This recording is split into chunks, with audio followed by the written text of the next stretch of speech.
Hey everybody, so I want to jump on right away today instead of, a big dramatic buildup because we do have the first Biden-Harris campaign appearance, so let's listen in right away. We do have Trump scheduled for the bottom of the hour, and we're not going to miss that, but let's just see what's going on with Joe Biden here.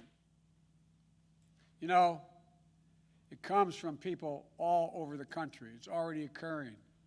All over the country. All ideological views, all backgrounds. Events, of course, we are predictable, some of them. It comes from all over, except, of course, from Donald Trump's White House and his allies.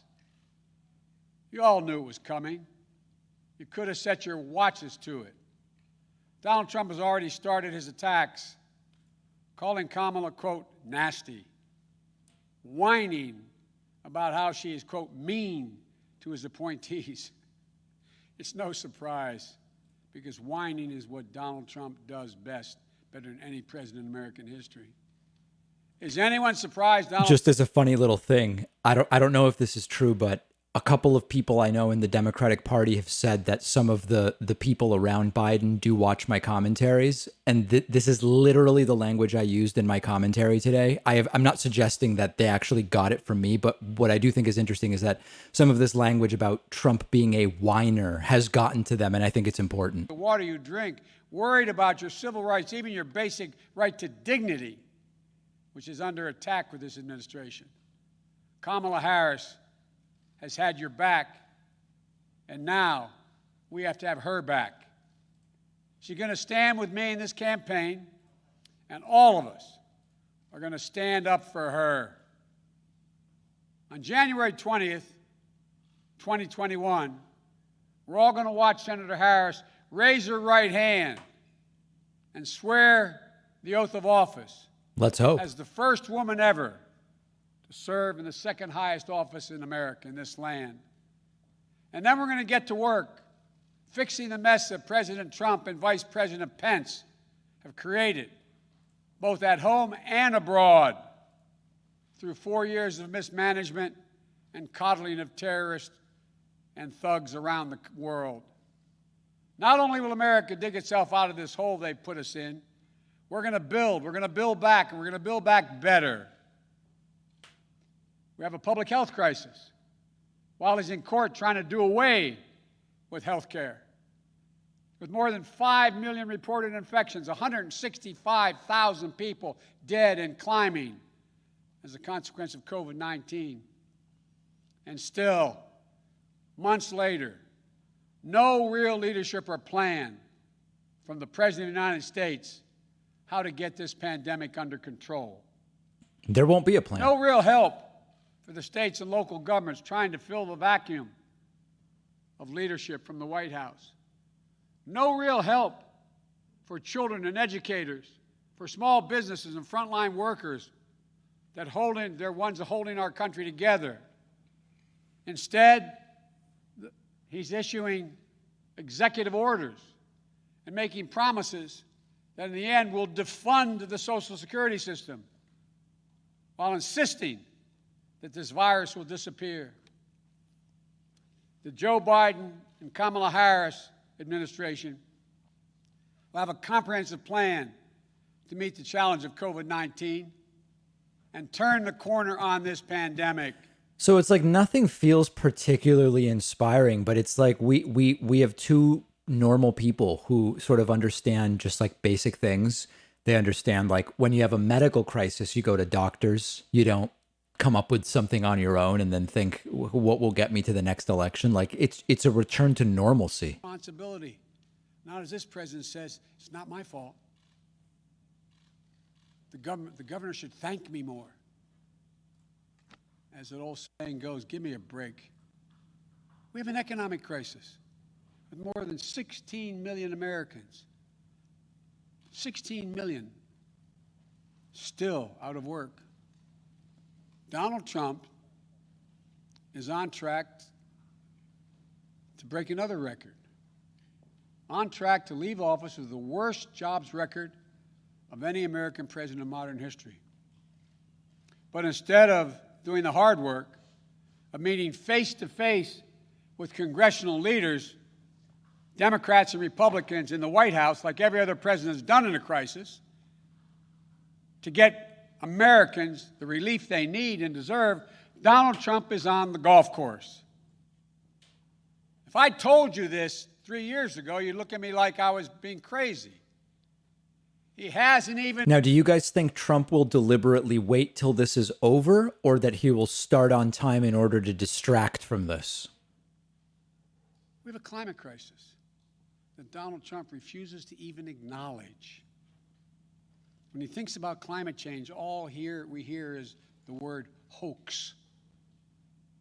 The Biden-Harris administration is going to meet the climate crisis, protect the health of the American public. And along the way, we're going to deliver one word: jobs, good-paying jobs. We have a racial justice crisis. Donald Trump seeks only to inflame it with his politics of racist rhetoric and appeals to division. You know, today is not only the day I'm proud to introduce Senator Kamala Harris as the vice presidential nominee of the Democratic Party.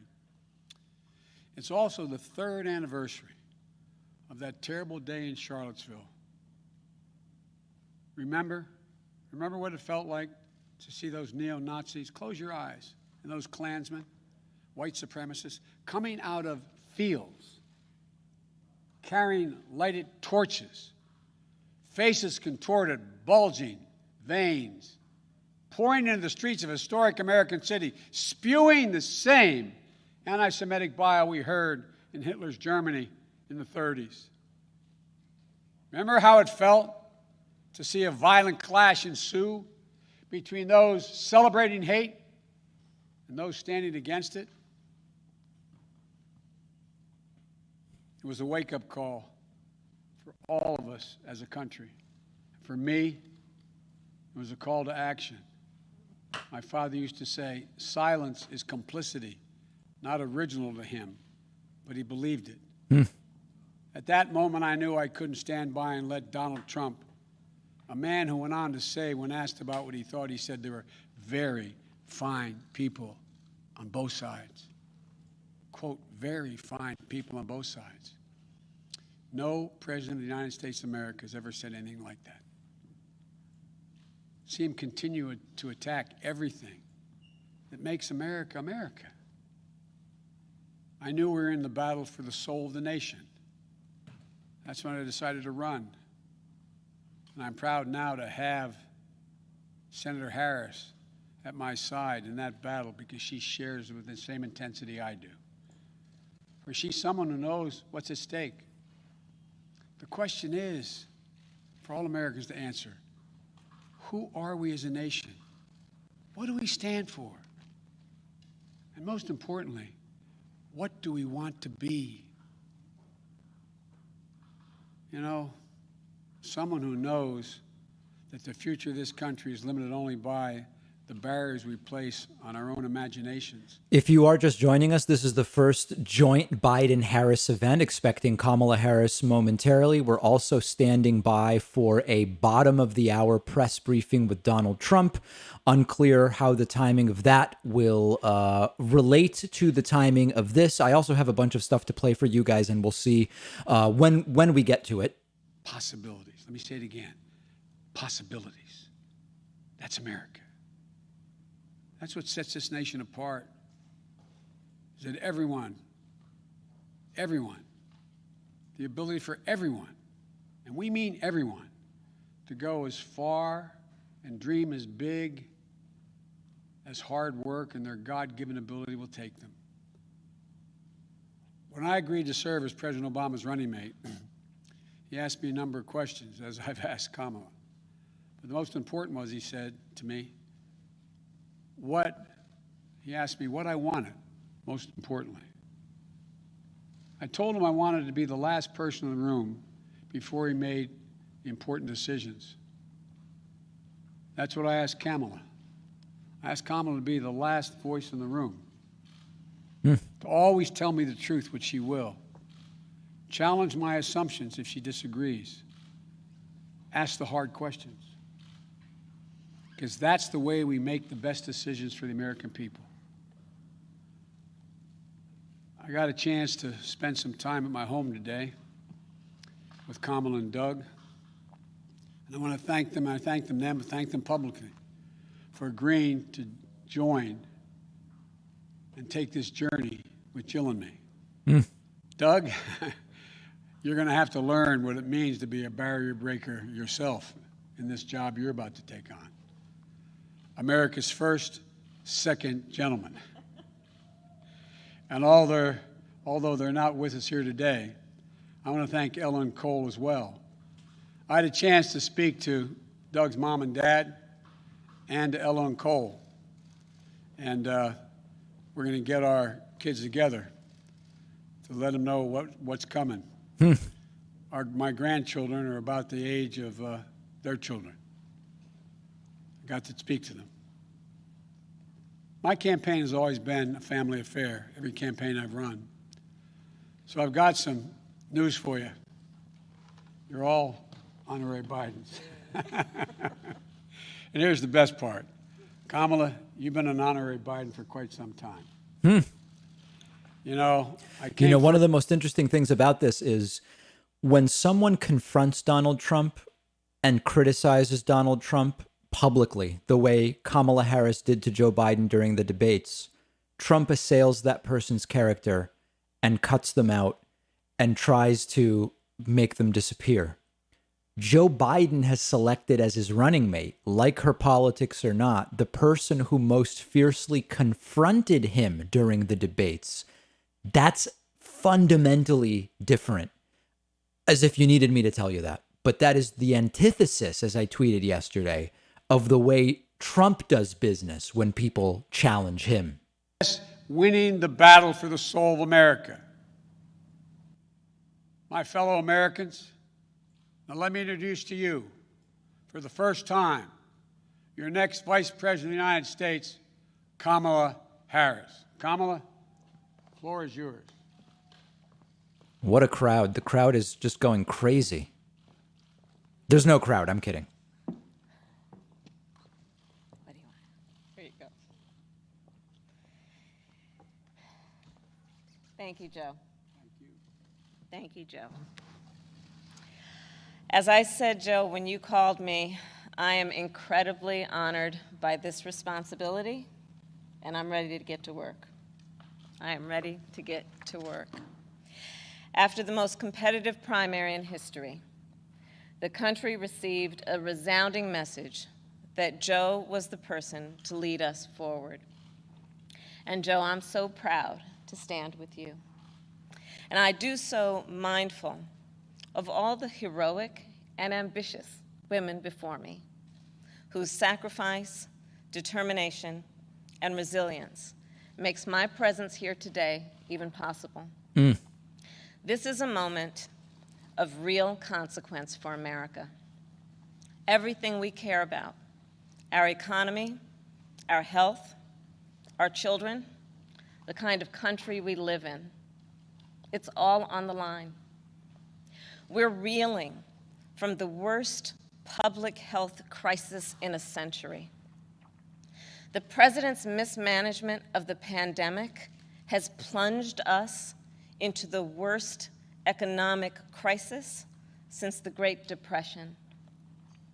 And we're experiencing a moral reckoning with racism and systemic injustice that has brought a new coalition of conscience to the streets of our country, demanding change. America is crying out for leadership.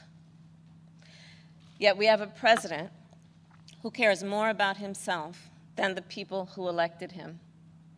A president who is making every challenge we face even more difficult to solve. But here's the good news. We don't have to accept the failed government of Donald Trump and Mike Pence. In just 83 days, we have a chance to choose a better future for our country. So, Joe, Dr. Biden, thank you for the trust you've placed in me. Jill, I know you will be an incredible First Lady. And my husband Doug and I are so grateful to become a part of your extended family. And ever since I received Joe's call, I've been thinking, yes, about the first Biden that I really came to know, and that, of course, is Joe's beloved son, one of his beloved sons, Beau. In the midst of the Great Recession, Beau and I spoke on the phone practically every day, sometimes multiple times a day, working together to win back billions of dollars for homeowners from the big banks of the nation that were foreclosing on people's homes. And let me just tell you about Beau Biden. I learned quickly that Beau was the kind of guy who inspired people to be... Hey, guys, by the way, message to the moderators and to people watching. We're not going to tolerate racist comments, obviously misogynistic, sexist slurs of Kamala Harris. So I'm dropping the ban hammer very, very powerfully. And moderators, you are fully deputized and instructed to do the same. That they shared was incredible to watch. It was the most beautiful display of the love between a father and a son. And Beau talked about how Joe would spend 4 hours every day riding the rails back and forth from Wilmington to Washington so he could make breakfast for his kids in the morning and make it home in time to tuck them in bed each night. All of this so 2 little boys who had just lost their mom and their sister in a tragic accident would know that the world was still turning. And that's how I came to know Joe. He's someone whose first response when things get tough is never to think about himself, but to care for everyone else. He's someone who never asks, why is this happening to me? And instead asks, what can I do to make life better for you? This is actually interesting because with all the focus on policy and incompetence over the last few months, Trump's just a terrible family man, right? And I'm not talking about using these sort of weird standards of the evangelical Christian electorate about abortion and whatever. Trump just, you get the sense he doesn't even really like or connect with his kids. His relationships are a mess. Like or dislike Joe Biden's politics, I prefer the guy who seems to know how to get along with their spouse and their kids over the guy who doesn't any day. Daughter prepare for her school debate, or building Legos with my godson, or hugging my 2 baby nieces, or cooking dinner, Sunday dinner. My family means everything to me. And I've had a lot of titles over my career, and certainly vice president will be great, but Mamala will always be the one that means the most. And my mother and father, they came from opposite sides of the world to arrive in America, one from India and the other from Jamaica, in search of a world-class education. But what brought them together was the civil rights movement of the 1960s. And that's how they met as students in the streets of Oakland, marching and shouting for this thing called justice, in a struggle that continues today. And I was part of it. My parents would bring me to protests strapped tightly in my stroller. And my mother, Shamala, raised my sister Maya and me to believe that it was up to us and every generation of Americans to keep on marching. She'd tell us, don't sit around and complain about things, do something. So I did something.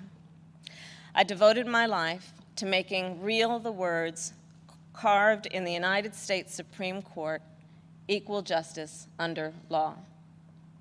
And 30 years ago, I stood before a judge for the first time, breathed deep, and uttered the phrase that would truly guide my career and the rest of my career. Kamala Harris for the people. The people, that's who I represented as district attorney, fighting on behalf of victims who needed help.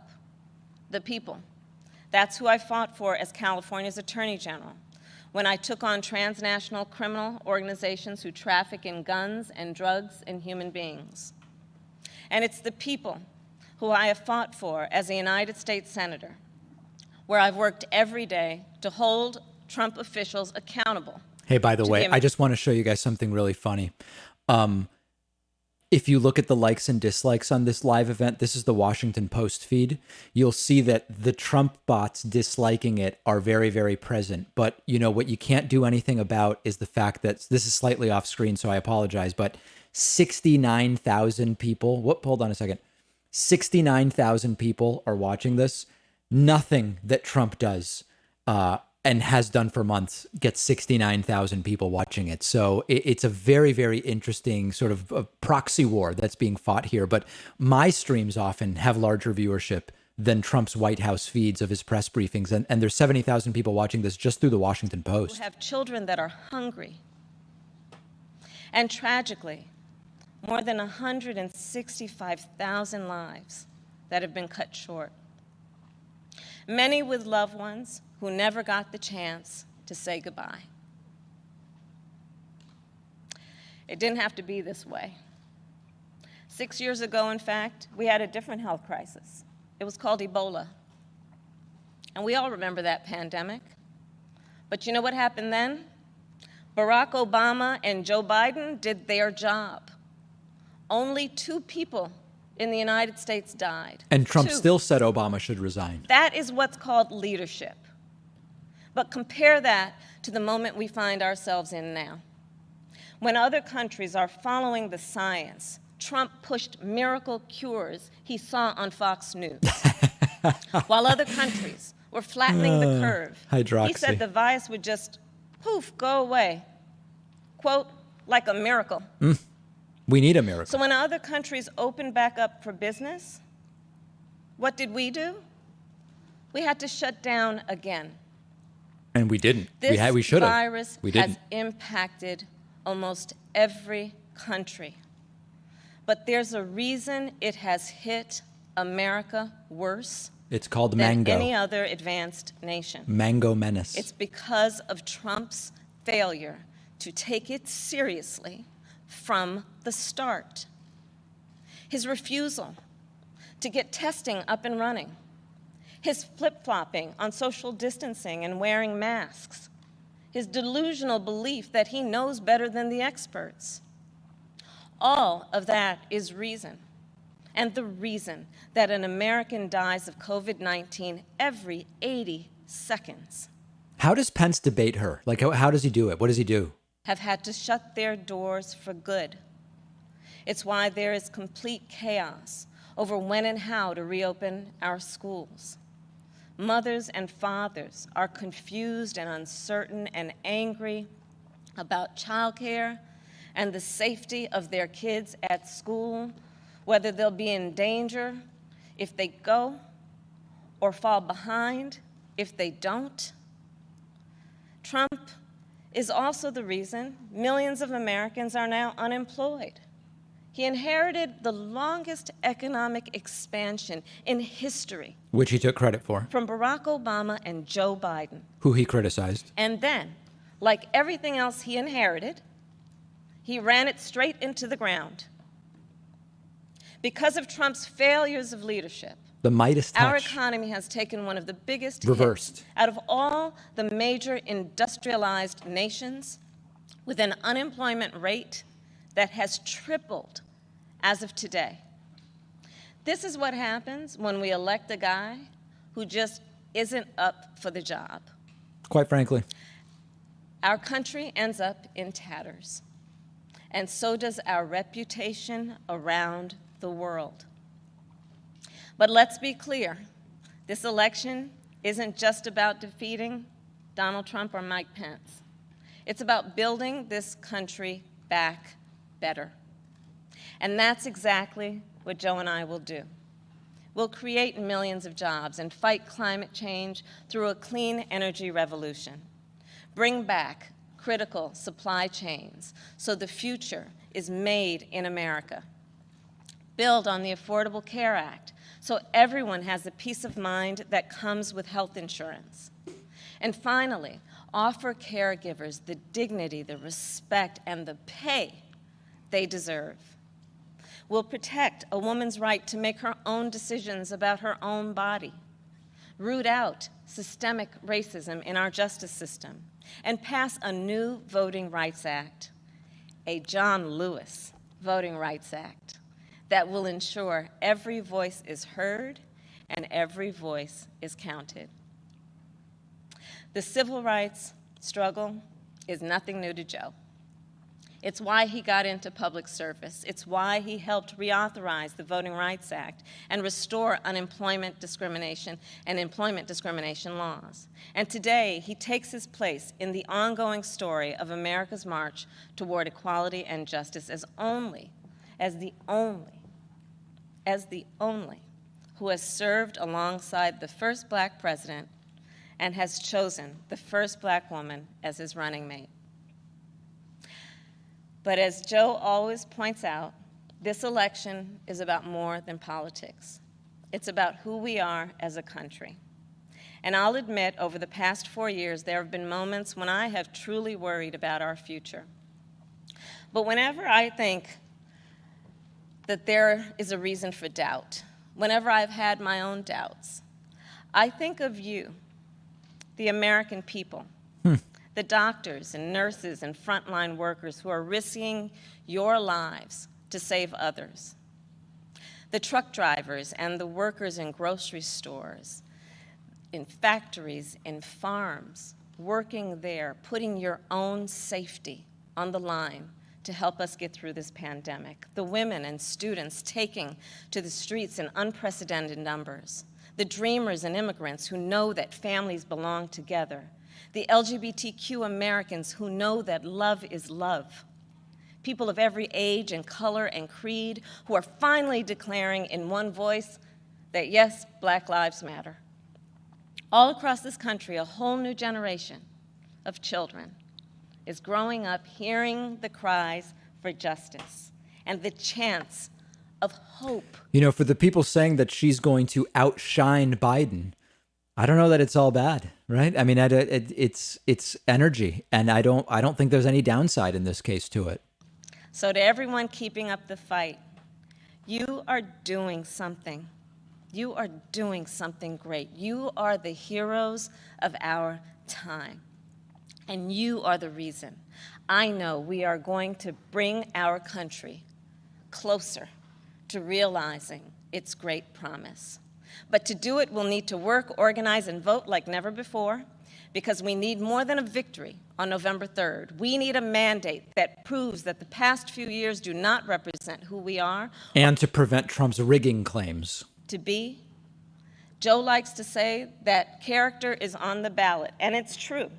When he saw what happened in Charlottesville 3 years ago today, he knew we were in a battle for the soul of our nation. And together with your help, that's a battle we will win. Earlier this year, I said I'd do whatever Joe asked me to do. And so now I'm asking you to do the same.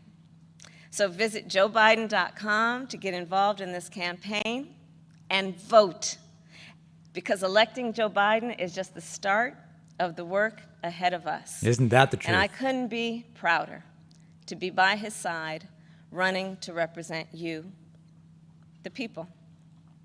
Thank you, and may God bless the United States of America. Thank you. Whoa, okay, we're going to turn that down to avoid getting hit with the copyright claims. The first public event with Joe Biden and Kamala Harris, a socially distant and safe event, of course, in what looks to be a high school gym of some kind. And really, I mean, given the circumstances, all that one could expect. So we will see now if and how Donald Trump responds to this, scheduled for an event right now, and we will see when he comes out. Here is Kamala Harris's husband, Doug. I forget his last name, Emhoff, maybe, something like that. And of course, Dr. Jill Biden standing much more than 6 feet apart, and isn't it a beautiful thing to do that? Doug coming out with a beautiful mask, and this is the start. This is the start, and I don't know how Mike Pence. By the way, it's almost weird to see couples relating to each other normally, because we've become so used to the bizarre nature of Donald Trump's relationships with everyone around him, including Melania, wearing masks, of course. And I mean, listen, guys, I don't have to tell you that you guys can tell the difference between what's going on here and what's going on with Donald Trump. So we're standing by for Donald Trump. I do want to go over just a few things. First and foremost, we missed a level 3 hype train. Thank you to everybody, including Bead Juice and Circle Hair Guy and Spudnik and everybody who's gifting subscriptions and doing all of that stuff. Love it. Number 2, huge thank you to Joe Trinkle and Jan Paul Decker, who grabbed memberships while Biden and Kamala were speaking. You guys are new members number 1 and 2, as you can see above my head on my website, joinpacman.com. And I do invite you to grab a membership at joinpacman.com. And then in the meantime, things are getting extremely ugly with the Sam Cedar race to a million situation. By the way, somebody made this. This is really good. I promised I would play it on today's stream, so let's take a look at it. I believe this is a Mad Men remix. Take a look. What do I care? I got 1 million of them. 1 million. Good. I feel bad for you. I don't think about you at all.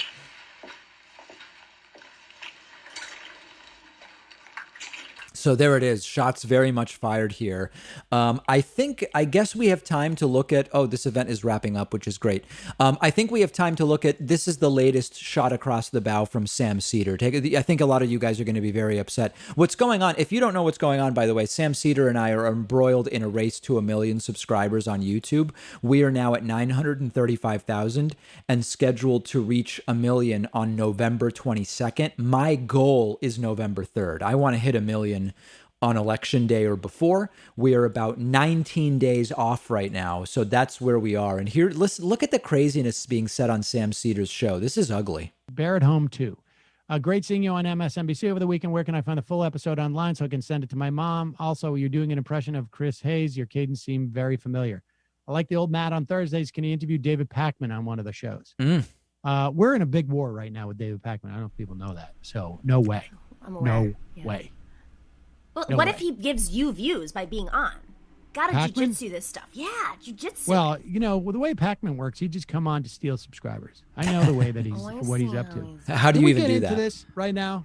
This is like I've been trying to hold off on this, but there's something Is this a desperate attempt from Sam because he's fallen 17,000 subscribers behind? fishy going on. We're going to do a deep dive into this. At I one welcome point with that. David Pakman's subscriber numbers, I welcome and will cooperate in an investigation. because normally subscriber numbers go like this. Yeah, show it. All right, Show it.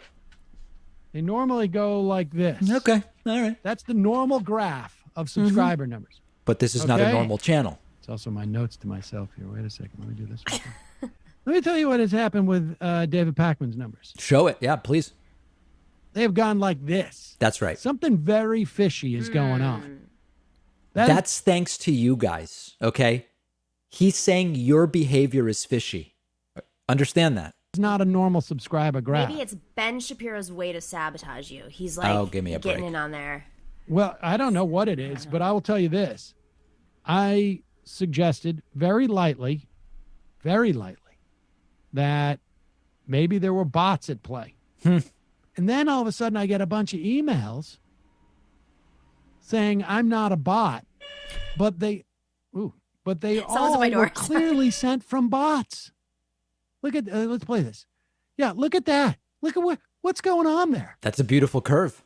I'm sorry, folks. Like, what is that about? Sam's triggered by the There's beautiful something curves. going on.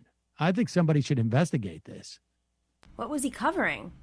Yeah, let's hope he's more open to a investigation than Cuomo. I welcome an Yeah, let's investigation. hope so. We need an independent investigator. I welcome it. Do we have a clip of when he, as far as I can tell, he got his subscribers because he attacked me. Let's play this clip. Give me a here. break. Give me a break. Listen, how do we even do this? Things are getting really ugly in the progressive media space, right? And Oh, it pains same me to shirt. have to do this today. But Sam Cedar, right, has casually made a disgusting claim about the David Pakman show and fired a shot across the bow about our recent surge of subscribers, claiming, Triggered. absent any evidence, mind you, that somehow bots that I have presumably used or paid for are boosting our YouTube subscriber numbers. Let me give you a little background. Last week, by the way, this is all a joke, just because I know people will. This is all a joke. Okay. Last week, okay, stop the this, David stop this. Pakman Look at show this, hit 9. No, what is he doing there? He's trying to play it off like it's all a joke. Well, It's crazy. That's why he's suing him. Huh? I'm Because not- people, and so listen, I'm going to stop it here. For people who are emailing me saying they're really worried that this isn't the right direction for us to be going in, it is a joke. Everything's fine, and it's just a friendly competition to get to get to 1 million subscribers. Okay, let's see. Fox News Trump. Let's see if Fox is live anywhere yet. Not seeing it. Trump press briefing live. Ooh, I got all caps there. Oh, Fox News. Here it is. Okay.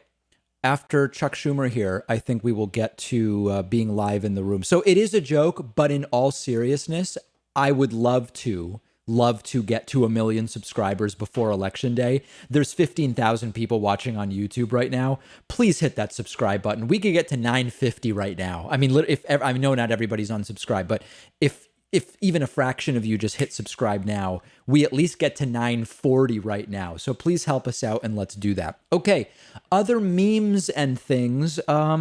The only thing I had was the one I showed you. So for people asking for memes, I don't really have any others. I do want to read a few super chats. If you're watching on YouTube, you can always join the conversation with a super chat. Adolfo Madrid says, David, why not get a co-host? I'm doing a solo show. Yeah, it's just the production logistics are simpler, and there's nothing wrong with different formats, but I'm doing a solo show. Skeppel says, Kamala rubbed a booger on the podium? Oh, come on, dude. Give me a break. Jonathan Bush says, treasonous Trump is failing. Justin Okrasky says, what's the likelihood Joe drops out within the first year and hands it off to Kamala? Very low, but I wouldn't be surprised if Joe Biden didn't run for re-election and Kamala did. And in fact, I addressed that in a story about that today. Musical Aviator says, dare Trump paint Harris as defund the police? That would be interesting. We will see. Chakuseki says, how many plants with prepared Republican talking points will be scattered throughout President Adolf Twitler's manic briefing today? Yeah, yesterday, I don't know if you noticed, but yesterday Donald Trump took mostly friendly questions and then sort of skulked off. I actually just published a clip to YouTube called Trump struggling to speak as brain fails. It's sort of a review of yesterday's press briefing. Unknown Prodigy says, isn't it nice to hear sanity behind the mic? Yeah, absolutely. Other super chats coming in. A lot of people complaining about the volume. The volume's too high. The volume's too low. This is why I just have to do my own thing. Danny asking if I'm sure there's another Trump event today. Yes, we're watching it right here. Unknown Prodigy says, that should really be the slogan, a return to normalcy. Not a bad idea. That Indian dude says, hello, David, let's go. 1 million subscribers. It's too bad Sydney is now having a second wave. Oh, I see people asking about my goals on Twitch. Listen, I mean, we're trying to grow on Twitch as well.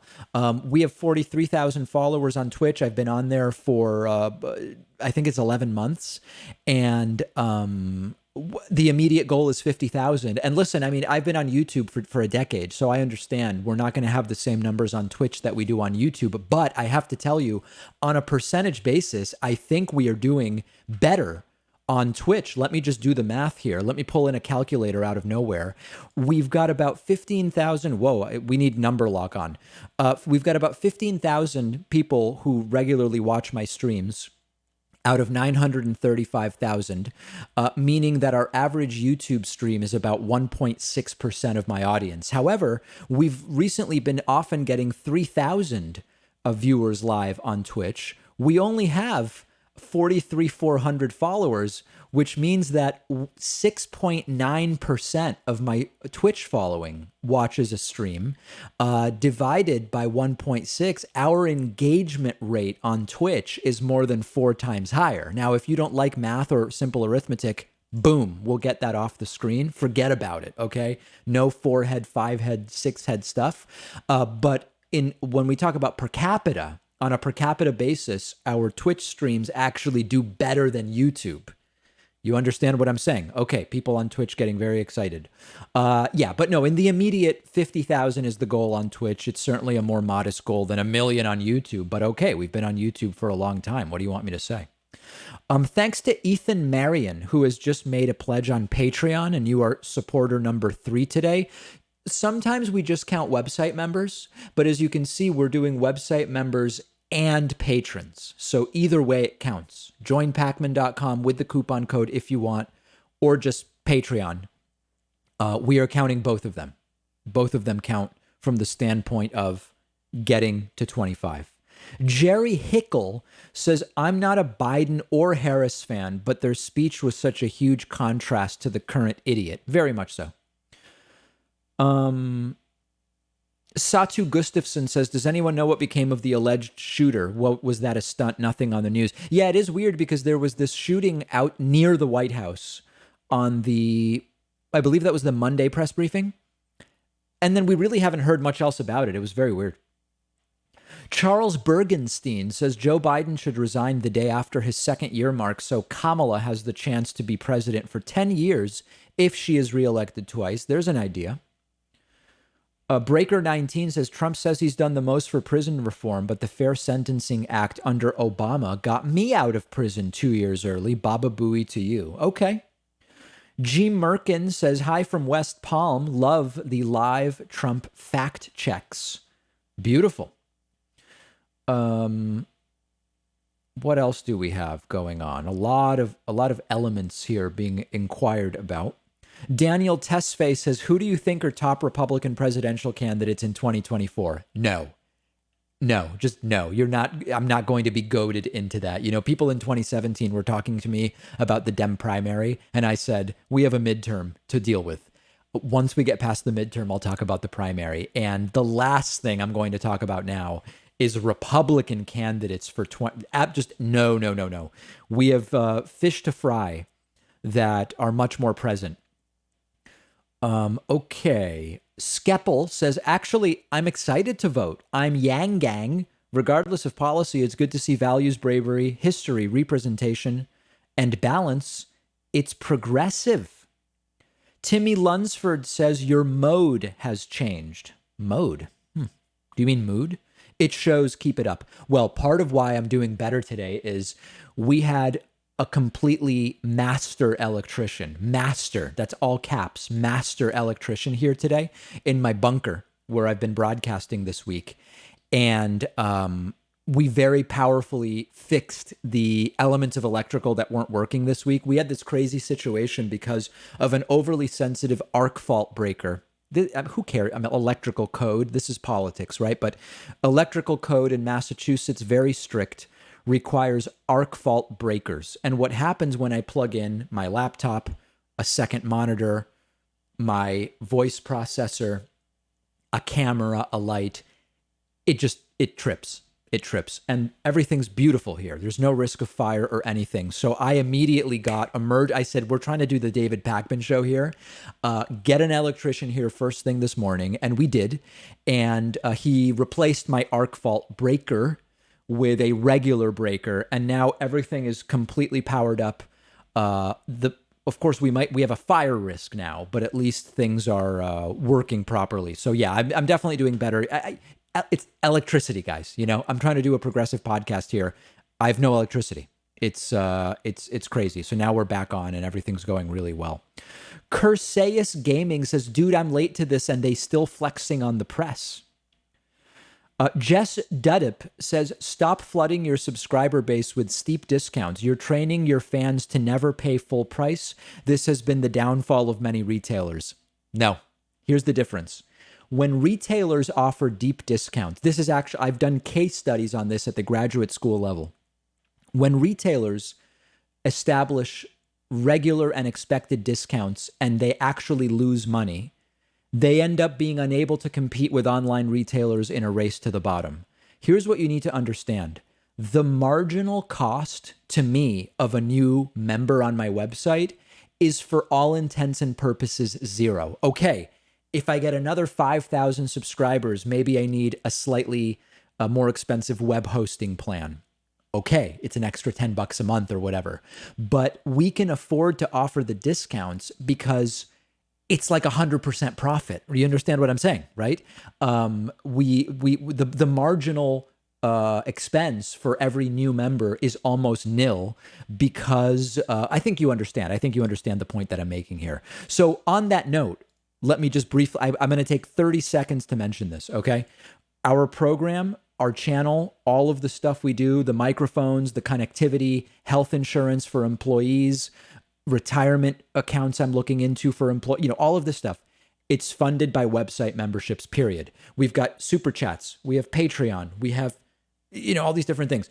The reliable, consistent source that nobody can take away because we control it is people who grab a membership at joinpacman.com. Plain and simple, that's it, okay? So here's my pitch to you. We're doing this show, period, for everybody. If you can't afford $2 a month, don't sign up.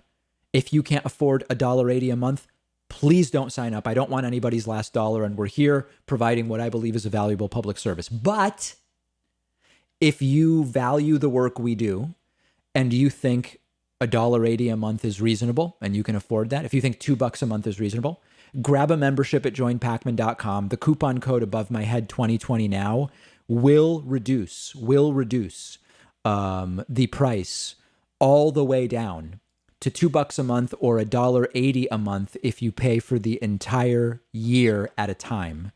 And that is sort of my pitch to you. And I will certainly thank everybody who signs up. Now, I'm getting a report that something is wrong with the website. I don't think that that's the case because we have quadrupled the hosting resources on the website. Let me see if I can get that information. David Pakman Show website. I believe everything is fine. Yeah, I think everything's working perfectly. But if anybody wants to tell me otherwise, oh no, is there a bad gateway situation going on? Oh my God, that would be terrible. Oh my goodness. There actually does appear to be some kind of website issue. Oh dear God, that is so embarrassing. I'm going to have to go in and try to get that dealt with. That's horrible. Oh my God. Do you think it could be bogged down? I actually don't think so. I'm going to see what we can get going here. That would just be terrible. Imagine all these people trying to sign up and nobody can. All right, let me send a message over to our web person. How embarrassing is that, guys? How embarrassing is that? Okay, let's pull her in. Let's see here. Hey guys, we are getting a 502 bad gateway on the website and it is troubling.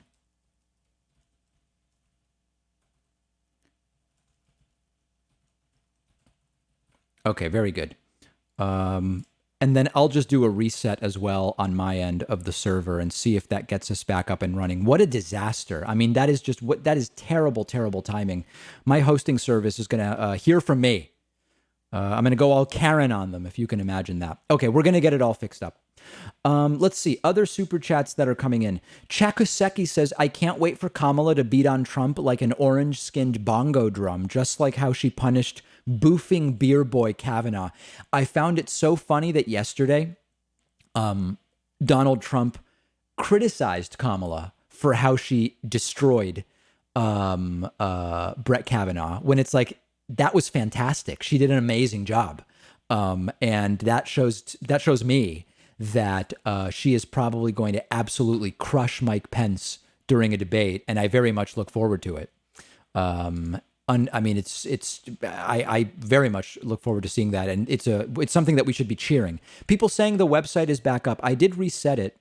I am going to just launch live chat with our hosting support. I've got to mute that though. That's going to be really annoying. Getting 502 bad gateway on our website. Please help. Yeah, some of this should get everything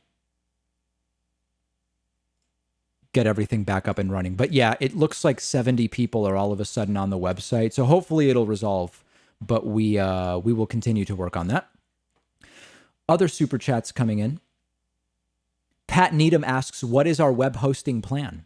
We have an 8 gig sort of like cloud-based, it scales relative to the need, and it's really worked pretty well. So I'm not displeased with the website services. Let's do some Twitch stream messages. Eric Rothschild says over on Twitch, Sam Cedar won't release his tax returns as they provide evidence he's colluding with Brian Tyler Cohen to steal your YouTube subscribers. I doubt that that's true, but we will look into it. Okay, good. Now I've got an actual tech support person working on the website now. And people are reporting a 503 error as well. So that should be back up and running very soon. But it looks like it's like partially back up and running because Al Ullman just signed up and is new member number 4. So it looks like we've got a partially working website. It's kind of embarrassing when the website goes down as we are trying to rally the troops for memberships. But I think they're going to have everything working very, very quickly. Okay. I wanted to do a couple other Twitch messages. Vape Nash says, time to end the malarkey in November. Couldn't agree more. Brune Breed says, get the Prime subscriptions in. Go Gonzox has subscribed with Prime. Ty Schneids has subscribed at tier 1, which is very exciting.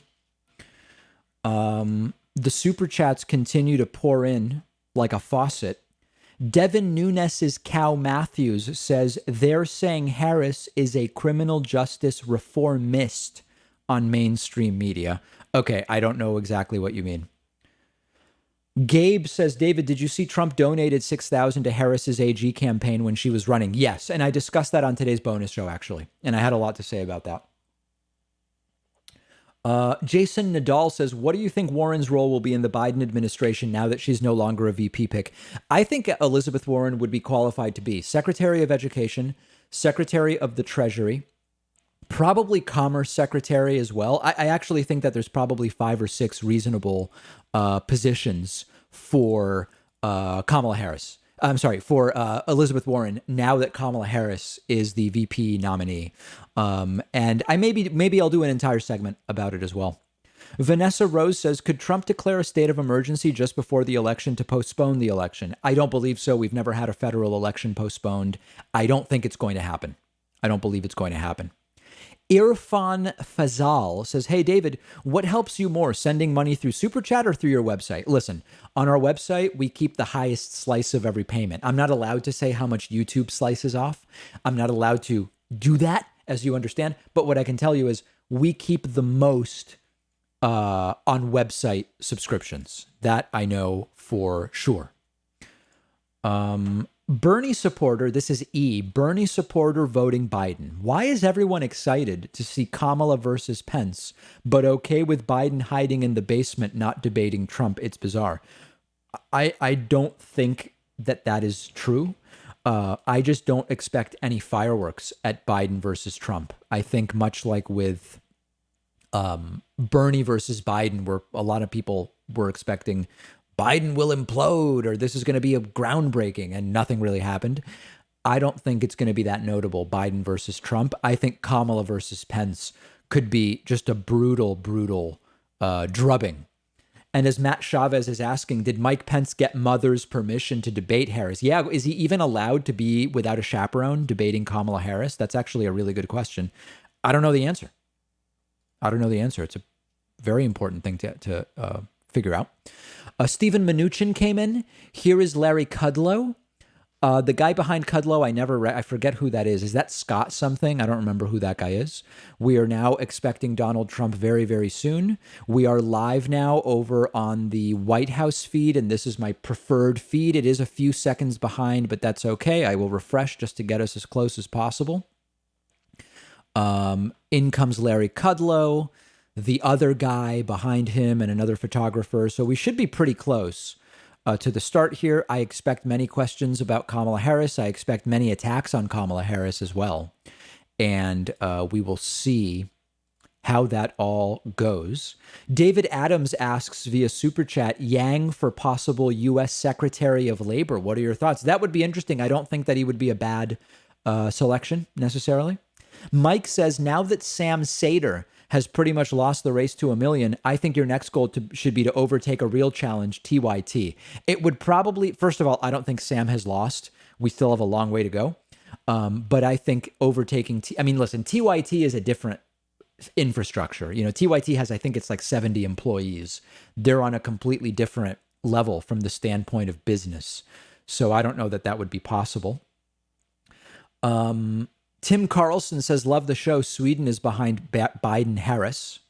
Jorgen Ask says, hi, David. Greetings from Norway again. Do you think a potential vaccine from a U.S. company before November 3rd could get him reelected? I know that if we get a vaccine that was developed in the U.S. before the election, Donald Trump will try to take credit for it. And it may work, it may not. We have to prevent it from happening. Okay, I'm hearing back from hosting support, and we're trying to get the website running very powerfully. Let me see here. I'm going to send an update to my web people.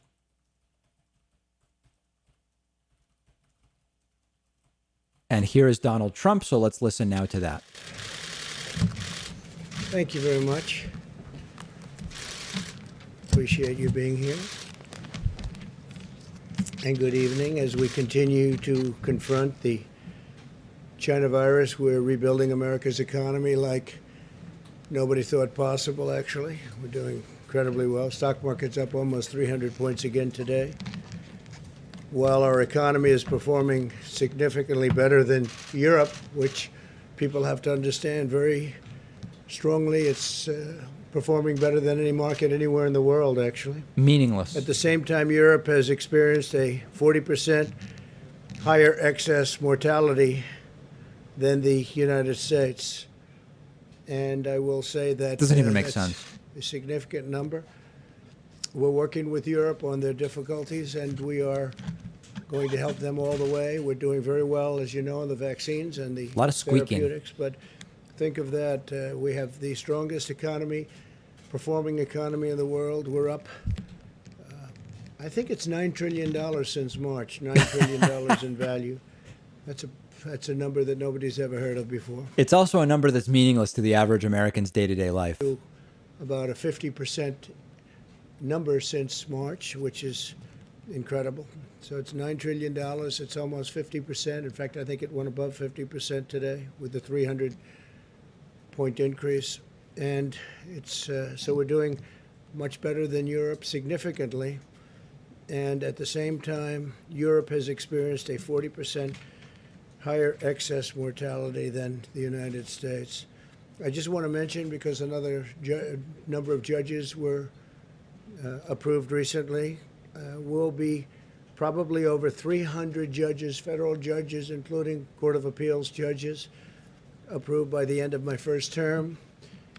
And other than when they added new judges into somebody's term, which happens seldom, but we have more than any. There's a record. Nobody's ever seen anything like this in one term. So we're going to have over people. 300 federal judges, and that's Court of Appeals judges, and that's just in the first term. It probably will finish out over 300, which is pretty amazing. The stock market's rebound signals a V-shaped recovery, stronger than our competitors anywhere in the world, stronger. If you look, you'll see exactly what we have. We lead the world. Japan is second. But in terms of... this is what happens when no one understands math, statistics. Come on, guys. Europe, United Kingdom, Japan, China, Hong Kong. The United States is leading the world. Remember also that when it's an increase from the low, the more you decline, the easier it is to show an increase. Economic contraction in the United States has been far less severe than it was with our peers and peer nations. And you see that right there. There's the United States. And that's despite the fact that we've done more testing than any other nation in the world. So this one's deceptive because it doesn't relate to coronavirus. This is so stupid. Oh my God. I feel like an idiot even having to explain why this is dumb. We're helping other countries. But despite all of these factors, the shallowest contraction, which is a big deal. I'm sure you'd love to put them in your various media outlets. I know you want to get that out. If you want to leave the room early and do that, that will be fine. Can you imagine? Is that a joke? But it would be nice to report it. The rapid recovery of home builders sentiment points to massive new construction, and we are doing massive amounts of construction of new homes, and that's because people have tremendous confidence. This is where we went, and the housing market has quickly rebounded. We were at a record, and now we're going to be at a record again very shortly. Those numbers are incredible. So we are actually experiencing a DDoS attack right now. We have 3 people working on it on our website, and clearly somebody not wanting people to sign up for memberships, a direct attack on the David Pakman Show. We've dealt with it before. We have people working on it, but we are under a DDoS attack as we speak. Over the last 3 months, 65% automobile demand. And we're anticipating that that's going to go up even further, but that's more than anybody else. The manufacturing sector, remember, manufacturing is dead according to the past administration of Obama and Biden. Manufacturing is dead. You need a magic wand. Well, you don't need a magic wand. You need competence and capability. The manufacturing sector is booming, and the production index is at the highest reading since October of 18, which was an extraordinary period of time. And there we are. That's pretty good. These are numbers that nobody has seen until just recently, and now they're just coming out. These are numbers that are leading, I guess, stock market people. They're very smart people. I know many of them, and they're seeing things that they don't even believe. So the manufacturing sector is booming. Yeah, they don't believe it. That's right. And the production index is at its highest reading in a long, long time. The economy generated over 9 million jobs in the last 3 years, a record by far, and 12 million more jobs than experts predicted. So this is so deceptive, guys. So this makes it seem like we're ahead of where we were, right? But look at these numbers. This is minus 22.5. This is plus 7.5. I mean, this is just so stupid. But I think people that follow Trump might fall for this. You look at that, and that's a record, and it's a record for the quarter. We had over 9 million, substantially more than 9 million jobs. What is this? Those are just incredible wild numbers about our economy and how it's coming back. It's coming back very strongly. It's coming back at a level that's far greater than anybody anticipated. Imagine taking pictures of that. And we're very proud of that. And I give a lot of credit to all of our people, Steve and Larry. And we'll be talking about it if you have any questions on it. I shouldn't have any questions. I didn't. It's like you lose 22 million and then you gain 7, and you're like, we've never gained 7 so quickly before. Those charts. Who did? The economy generated, let's see, I don't know, we'll find that out for you, but it wasn't us. We took those. The pictures. We took those numbers from somebody. Where did you get those numbers, Larry? Who cares? This is from BLS Jobs Report. BLS Jobs Monthly Jobs Report through July. Okay. Everybody has that. Everybody needs. The We've got it Democrats have all right. abandoned the American people over the simple subject of politics. Chuck Schumer and Nancy Pelosi are holding the American people hostage over money for their radical left-wing agenda that the country doesn't want and won't accept. For example, they've asked for a ridiculous $3.5 billion, that's billion, Right. $3.5 billion for universal mail-in voting, a system riddled by fraud and corruption. You just look at what happened with the Carolyn Maloney race. They should do that race over, by the way. Yep. I think Remember that no fraud is even alleged in that one. having fits about that race. When you look at the ballots that are missing and the ballot frauds, nobody knows what's going on with that race, and yet they declared her a winner. So her opponent, I don't know what's happened over the last 24 hours, but her opponent is rightfully going a little bit crazy. And then you look at what happened in Virginia, where they have 500,000 applications sent out at random to people that have no idea what happened, and they admitted they made a mistake. And many were sent to dead people, many were sent to, number were sent, I guess two, that at least, 2, 3, 4. To dogs? Sent to dogs. Dogs. One was sent to a cat. They're sent all over the place. That was in Virginia and Paterson, New Jersey. They had a massive amount of voter fraud. Voter fraud. And it's been a disaster. Paterson, New Jersey, it's been a total disaster. That's universal. I actually have I have a cougar that got three ballots. Didn't fill any of them out though. Gave 2 to a mountain lion. Mail-in voting. So they want $3.5 billion for universal mail-in voting for the country, where you have hundreds of millions of voters. They can't do a little race with 20,000 people. Now they want to take it countrywide mail-in voting. It's going to be the greatest fraud in the history of elections. When you always talk about Russia, China, Iran on voting, your biggest problem is going to be with the Democrats, not with China, Russia, and Iran. Your biggest problem is going to be with the Democrats. But now the Democrats, they want $3.5 billion, think of it. But now that they're unwilling to approve a bill that gives all of that money, of course, we would never approve an amount like that. And they also want $25 billion additional for the post office, Steve. $25 billion for the post office, so the post office can handle this vast amount of ballots that are being sent at random all over the place. They have no idea where they're going. So they want $25 billion, and they want, think of this, they want $3.5 billion.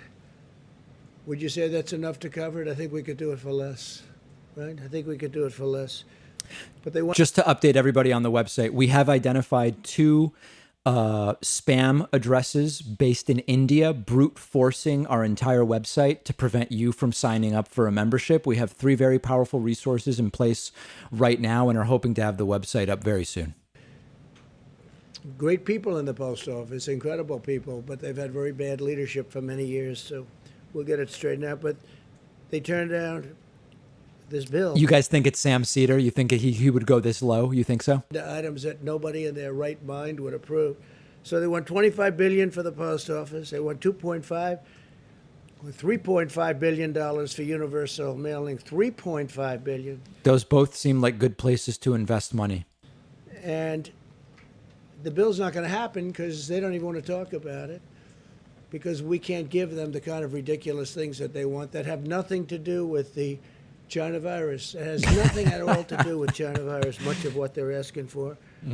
So therefore, they don't have the money to do the universal mail-in voting. So therefore, they can't do it, I guess, right? Are they going to do it even though they don't have the money? They're asking for the This is Trump's trick. Trump's trying to withhold the money so that they don't do it. $3.5 billion. They're asking for $25 billion for the post office so they can do this, I guess, and other things. At 25, I would hope it would be a lot of other things too. But therefore, Inkblot, verbal they inkblot. don't have it. They don't have the money to do the universal mail-in votes. It'll be the greatest rigged election in history. It'll be the greatest fraud ever perpetrated, other than perhaps what they did to my campaign, where they spied on my campaign. Obamagate. Obama, Biden, You know what it and is. everybody else. And they got caught. Let's see what happens. This will be one of the greatest frauds in history. So they're admitting that they want $3.5 billion, and they're not going to do a deal that's good for the American people. Therefore, they're not going to get the $3.5 billion. Therefore, they can't do the universal. I hope people understand I've not been replaying the same 3 minutes. He's gone through this exact same thing 3 times now. mail-in vote. It's very simple. How are they going to do it if they don't have the money to do it? The Democrats are also holding up money for schools and hospitals and small businesses and state and local governments. They tried to stop Americans from getting unemployment insurance and protection from evictions, which is why I took this decisive action. And I did executive orders, which are now in full force and effect. And they're going forward. I signed a directive to provide a total of $400 of additional support for Americans who are unemployed due to the China virus. That's $400 more than the Democrats have provided. Remember that. That's $400 more than the Democrats have provided. Nancy and Chuck haven't provided anything. And remember this, President Obama, when we had a problem, a pretty big problem, a very big problem, you know what he gave? $25. He gave $25. What? So now they say, well, we want to give 500 or we want to give What? 600. They don't want to give. They don't want to give anything. They're not doing anything. But President Obama and Biden, Sleepy Joe, gave $25. What is he talking about?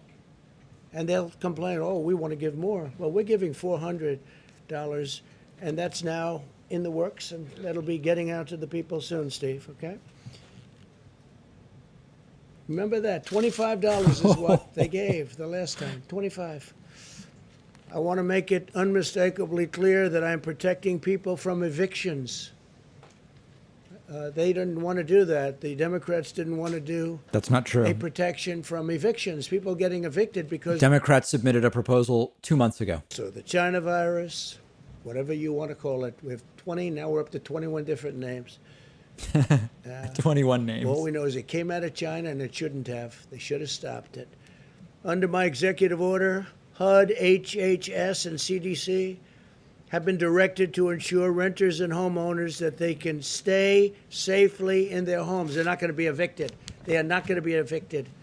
And those letters have already been sent out, Steve, so you'll make sure of that. I'm providing a payroll tax holiday to all Americans earning less than $100,000 per year, meaning bigger paychecks for working families through the end of 2020.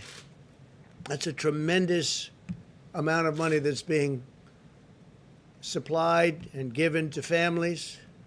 Tremendous.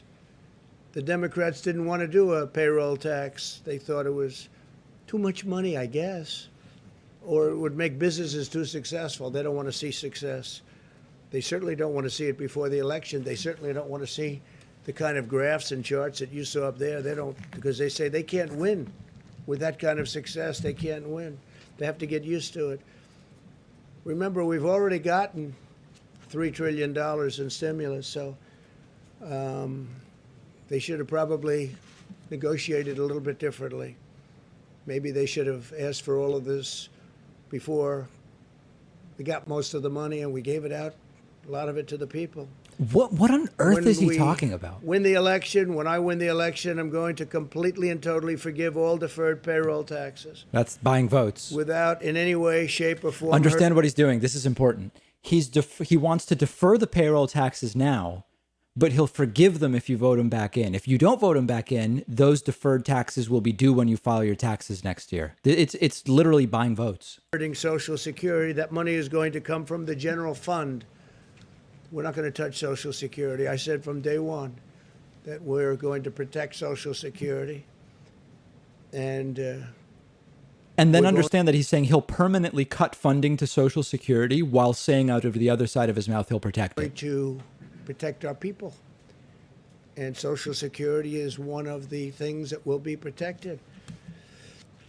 Pre-existing conditions will be protected. Medicare will be protected.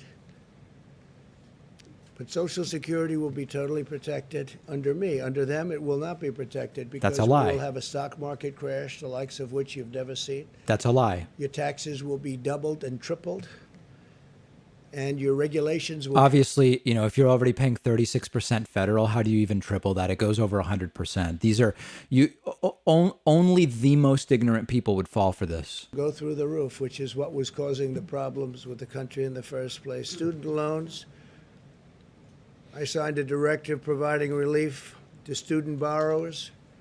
Not their fault that they can't go to college. I will be deferring payments on student loans at zero interest until further notice. So we're going to take care of our students. It almost There are a lot seems of like great he doesn't students believe out this there, stuff. And they got hit like everybody else.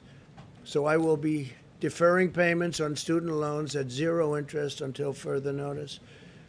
And on the payroll tax, we'll be terminating the payroll tax. Now, no, he just said he's protecting Social Security. Now he says he will permanently reduce the funding to Social Security. After I hopefully get elected, we'll be terminating the payroll tax. So Why that not will do it mean now? Anywhere from $5,000 to even more per family. And also great for businesses and great for jobs. A lot of people will be very happy to hear that. A lot of the great, certainly conservative economists will be great to have. They think that's the greatest thing we can do. That's better than the payments. That's better than anything else.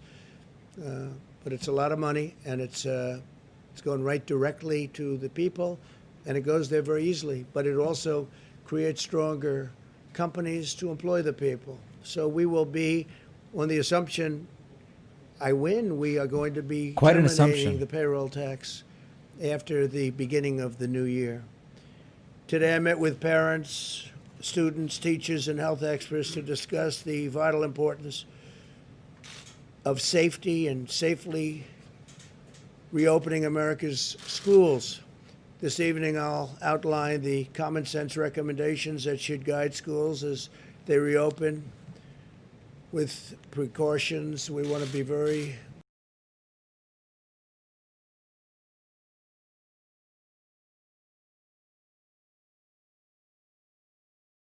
wide as we race toward the competition and the completion. We're competing with others, but I'm not competing with anyone. We just want to have a vaccine. We're dealing with other countries, and we want them to do well. We're giving them whatever information they need.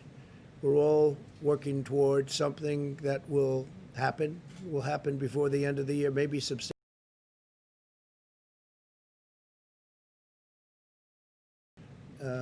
Even sooner.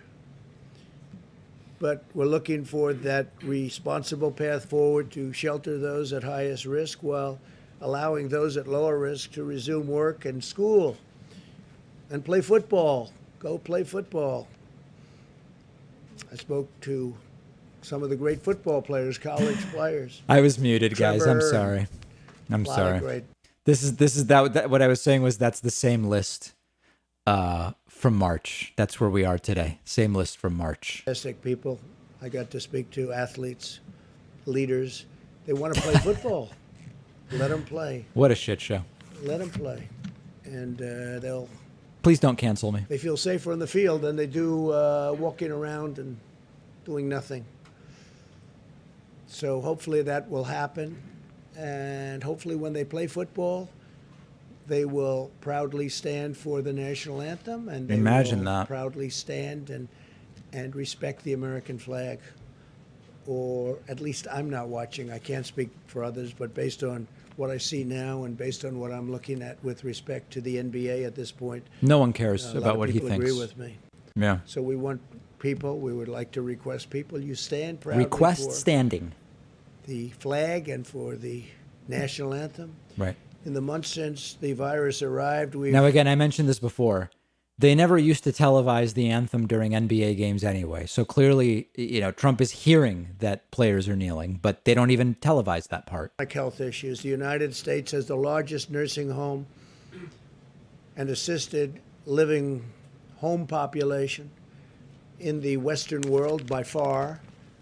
Nearly half of all of the deaths from the China virus in the United States have occurred in nursing homes and long-term care facilities. The median age of those who succumb to the virus is 78 years old. These findings underscore that all Americans must continue to apply extreme vigilance in protecting our elderly population and those with chronic conditions. Outcomes are very different for younger Americans without serious health issues, tremendously different. They can often expect mild or moderate symptoms or even no symptoms whatsoever. They have very strong immune systems. We've learned even more so than we ever thought. In a typical year, approximately 5 times as many Americans under the age of 65 die from heart disease as have so far been lost to the coronavirus from the same age group.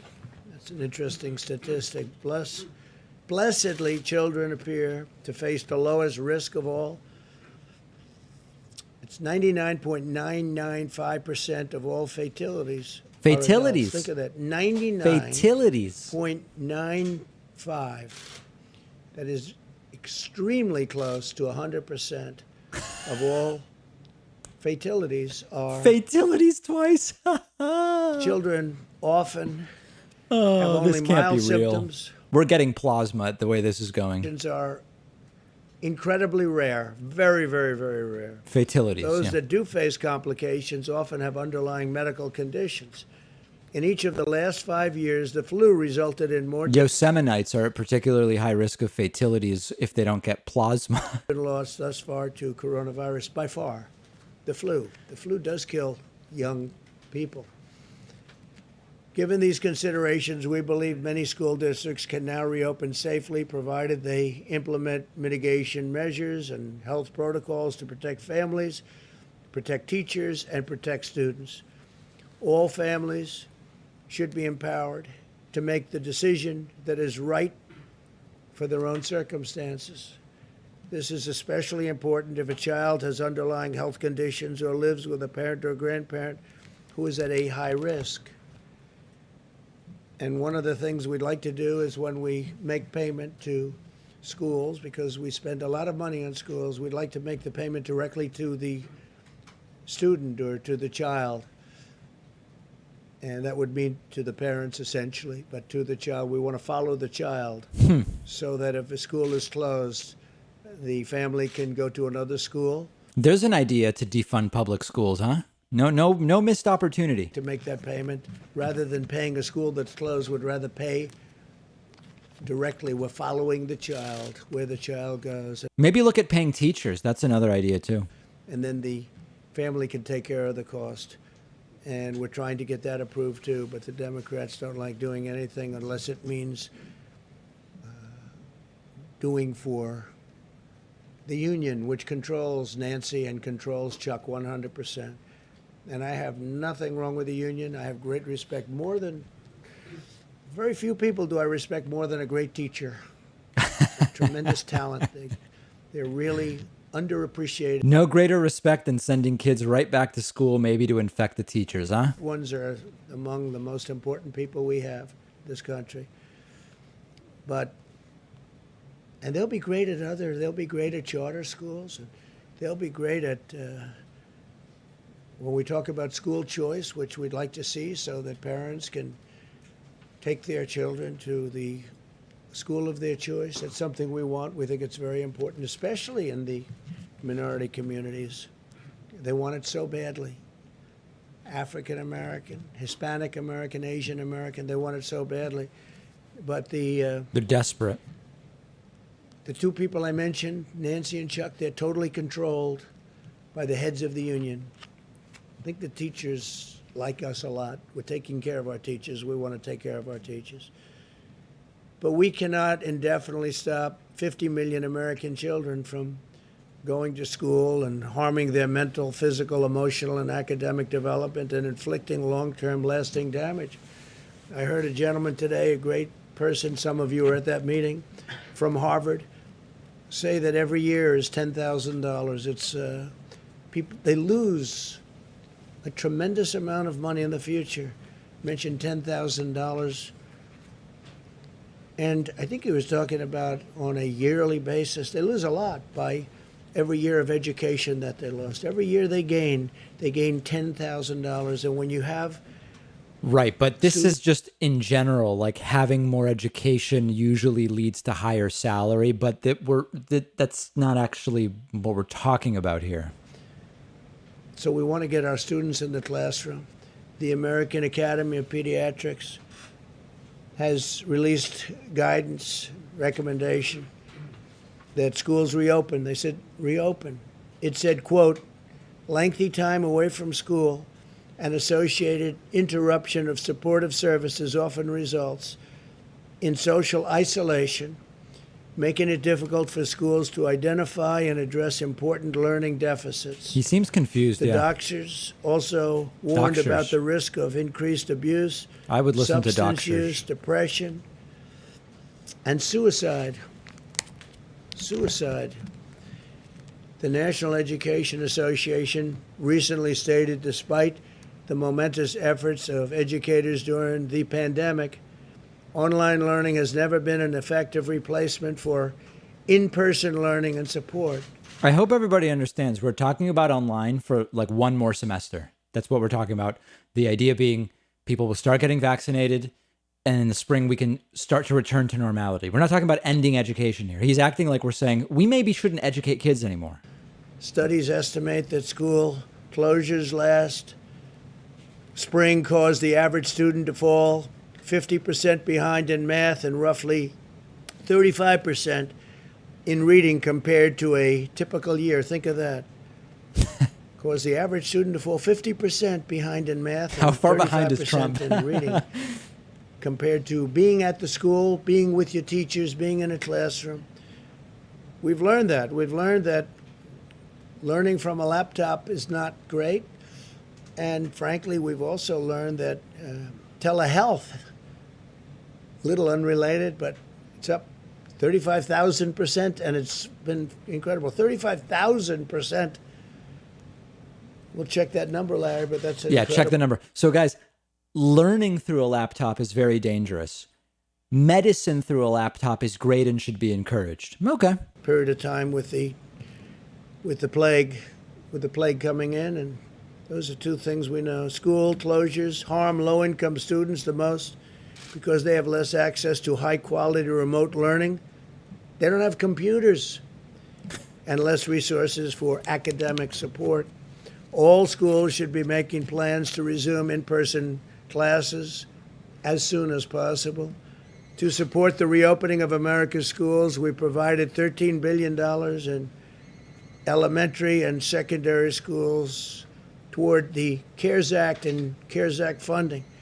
We're giving CARES Act funding, the vast majority of which remain available for states to use.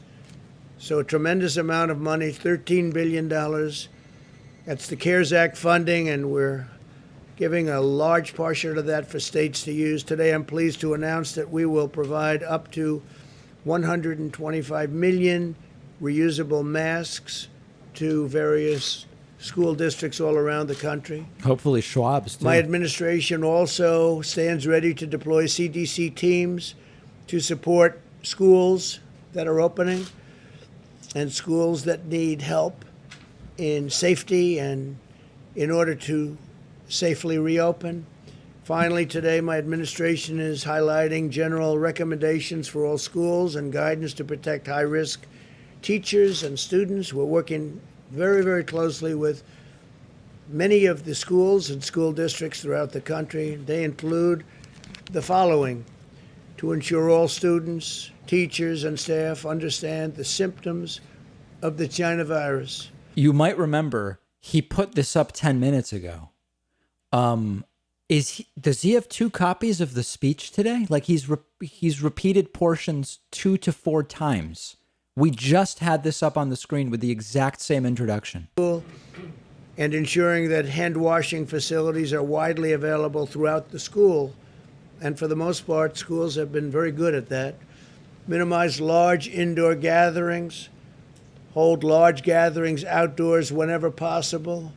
Maintain high standards of hygiene and ventilation within the classrooms, including keeping windows and doors open whenever possible, and running fans and air conditioning units whenever possible. Require students, teachers, and staff to socially distance around high-risk individuals and socially distance whenever possible in any event. Encourage the use of masks when social distancing is not possible. Post instructions regarding hygiene and social distancing all over the school and all around the school. We encourage schools to adopt these measures. We've been working with so many of them, and to the best of my knowledge, virtually every one of them agrees to do that. While we're also providing high-risk teachers and students options to engage in distance teaching or learning. We're working on that also. College Which he said was bad. age students also continue to be one of the lowest risk demographics. More than 99.8% of the deaths from this horrible disease, the invisible enemy, we call it, occur in people over 24 years of age. Think of that, 99.8% occur in people over 24 years of age. For this reason, it could be safer for them to live at a school rather than live with their older parents or grandparents. We got to go to school. We got to open up. We got to open up our schools and open up our businesses. And a lot of it has been open, but we can do better. As we move forward, the number of cases is not by any means the most important metric to focus on, because the fact is we have more cases because we have far more testing than any country in the world. There's no country that's even close. We've done more testing and better testing than any country, and many of these countries that the media was putting up as a shining example of success, they're right now in massive outbreaks. You see what's going on in many of the countries that you constantly mention. Far more important is who the virus is infecting. Right. That's why our strategy and attention are focused on preventing the cases that are most likely to require hospitalization or result in death, those that afflict the elderly and those with certain underlying health conditions, all the while acting to prevent hospital overcrowding. If you look at some of the states that had a flare-up recently, they're all doing very well. Florida is going down rapidly. I want to give a lot of credit to the governors. Florida is going down, and Arizona is going down, way down. They've done a fantastic job. California, as you know, is going down. And many other locations, it's doing very well. And many locations are really... he already did this portion as well. I mean, this is the most bizarre performance yet that we've seen him do. Large portions of the United States. Those advocating for a never-ending blanket nationwide lockdown, which nobody is, have no answer for what it would do to the mental, physical, and social health of millions of American children and people. Yeah, I'm not running this on a loop. Parents where they have to stay home with their children and they lose their work and they lose their job because their children isn't at school. They have to have somebody to take care of. Their children isn't at school. Take care of their child. Their children isn't at school. They don't trust people. Wow. A society must put the health and safety of our children first. A man who has the respect of everybody, he's highly respected by me and anybody on this subject. He's the expert. Dr. Scott Atlas is here from Stanford. That's who that is. He's been working with us for a period of time, and I thought it would be great. He was saying things to me the other day. I said it would be great if you could tell that to the media. So this is the first time I've shared the platform, and it's an honor to do so. Scott is truly, he's a brilliant man, he's a wonderful man, and he cares about this subject very much. And I'd like to ask Scott to come up, please, and say a few words. This is bizarre, huh? Thank you, Mr. President. Obviously a great honor to be here, and great honor to serve this president who's really focused on the very important parts of the pandemic. And odd guy, huh? I'm new here. I'm just sort of getting involved, but I want to thank you and the vice president and the entire team, the task force team, and who is this all guy? the people who are not very visible, really, for working so hard. These people are working 24/7, and it's quite amazing. And I think today we had a fantastic event that I'll just mention on opening the schools, because the president's priority is to open the schools and open them safely and have parents have the options to either use open schools or do whatever they can to eventually get back to open schools, including any kind of hybrid or other arrangement they may want to do. It was a great event. We had a group of fantastic parents, teachers, medical experts, and it went very well. And so I won't spend a lot of time up here, but thank you very much, and I hope I can help out in some way. Thank you.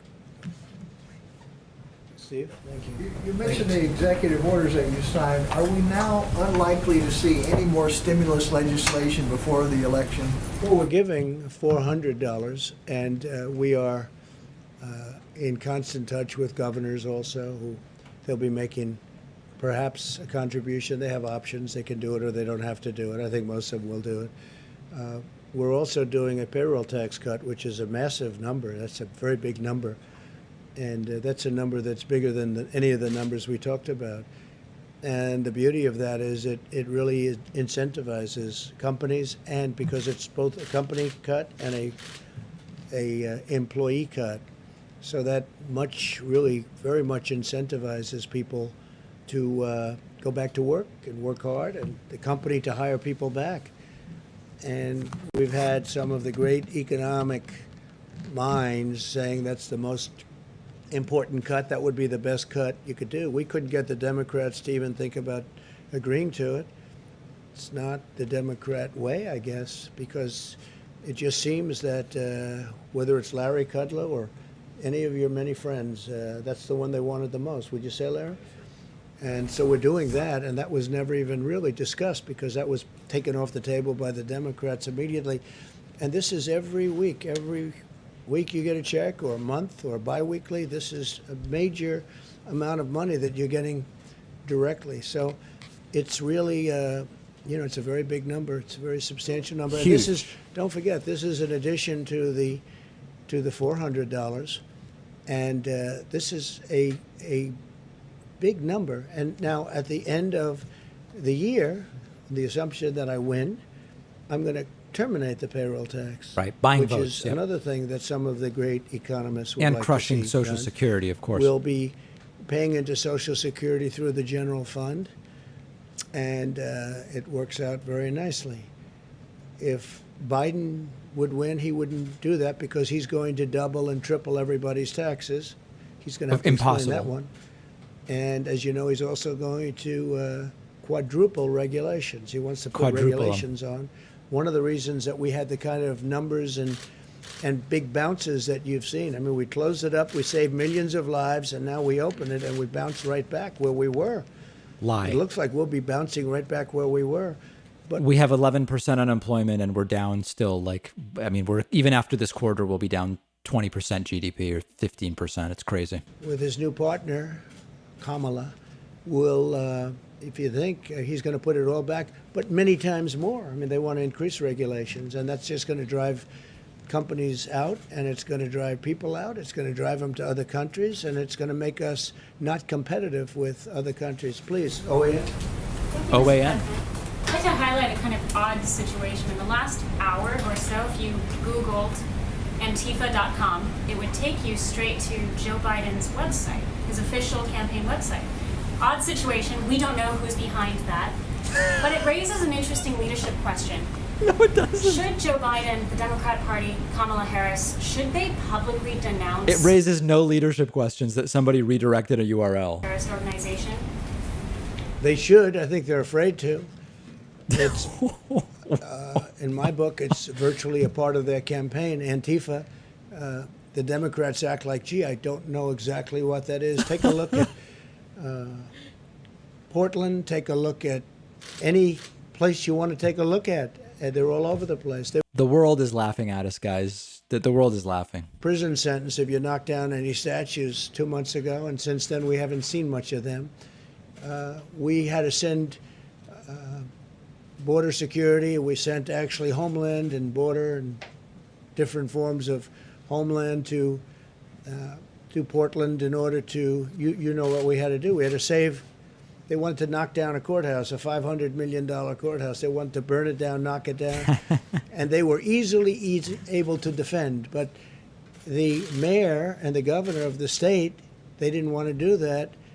And we actually sent our people there, and they did a great job. And they did it easily. But yeah. In the meantime, they went to other parts of the city, and they're doing damage. And We're recommending to the governor that they call in national. The question was about a redirect of some Antifa website to Biden's website. Willing to get, we would stop that problem in 1 hour.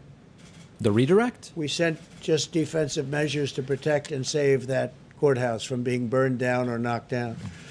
We also saved a couple of other buildings, federal buildings.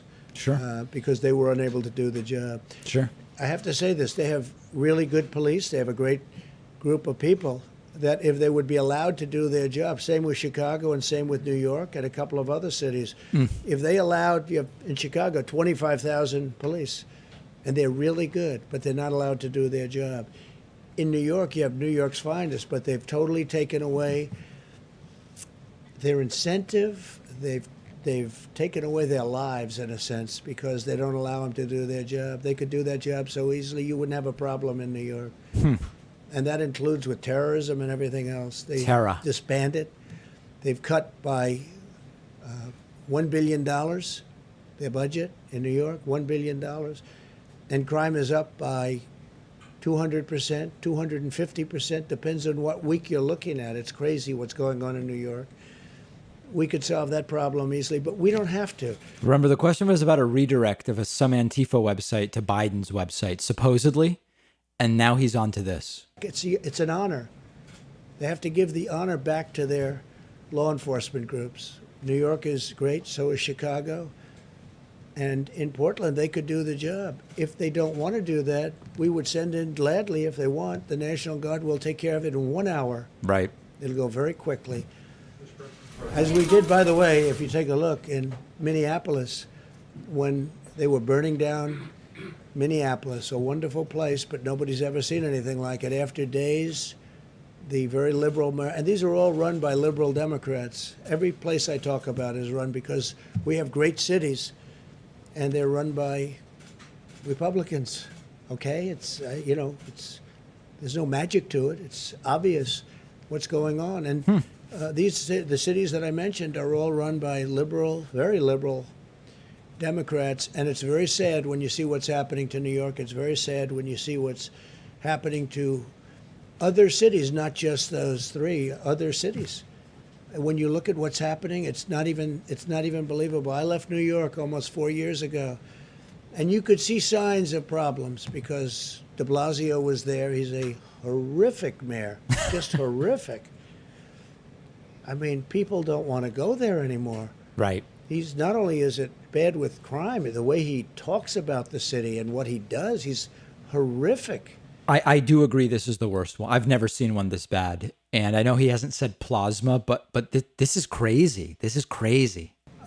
When I look and see what's happening to a city that I love, that still has great potential, but it's going to have to be brought back. Because New York has potential. It's an up-and-coming city. Someday it may be a real city. It's not even believable. What's happening in Chicago, where one weekend you had 78 people shot and 18 die in a weekend. And then successive weekends, you have so much of that happening, and it's really not even believable. And if you fatalities let Democrats run this country, and we've stopped it from going other places. If you let Democrats run this country, you'll have all of your cities be just like that. Thank you, Mr. President. The heads of the Boston and Dallas Fed today said that the economy hasn't recovered strong enough because the country hasn't contained the virus. Right. So what's your response to them, and what did that argue for a stronger federal response? Well, look, he doesn't